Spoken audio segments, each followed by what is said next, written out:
normalmente os medos, né? Quando o medo assume o controle da vida e da história do paciente, o paciente ele está sempre direcionado para quê?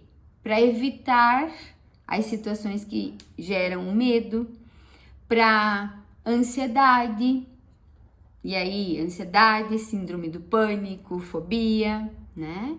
Ou também por comportamentos irracionais.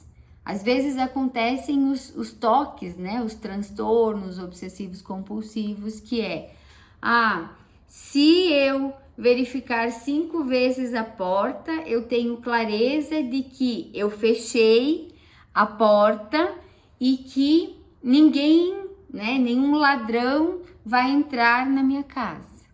Mas só se eu verificar 5 vezes. De verdade, racionalmente, se eu fui lá, fechei a porta, uma vez eu fui lá, chaveei, tá chaveada. Eu não preciso criar o ritual de verificar 5 vezes se a porta está fechada para ter esse sentimento de segurança e de proteção. Então, medos irreais geram comportamentos irreais. E gerando comportamentos irreais, a pessoa desencadeia um nível de ansiedade, um nível de estresse que, sem que ela repita aquele ritual, ela não consegue sentir tranquilidade. Então, sempre, o medo, ele tem a função de proteger, mas quando ele é real, quando ele é irreal, feliz ou infelizmente, ele paralisa. Paralisa, ele aprisiona, ele gera baixa produtividade. Por quê? Porque realmente e profundamente a gente precisa olhar para quê? Para as bases. Porque muitas vezes o paciente vai chegar com medos específicos. Emanuele, eu tenho medo de dirigir, eu tenho medo de cachorro, eu tenho medo de água, eu tenho medo de borboleta, eu tenho medo de não ser capaz, né? Eu tenho medo de...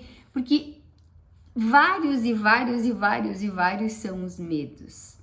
Medo de injeção, né? Medo de agulha. Eu já tratei muitas situações em que as pessoas tinham medo de agulha, medo de tirar sangue, né?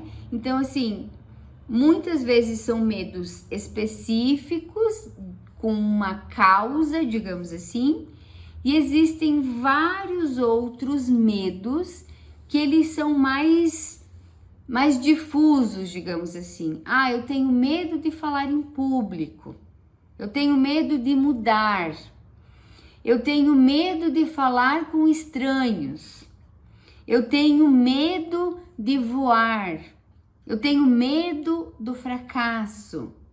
Enfim, vários outros são os medos aí que podem acontecer com as pessoas.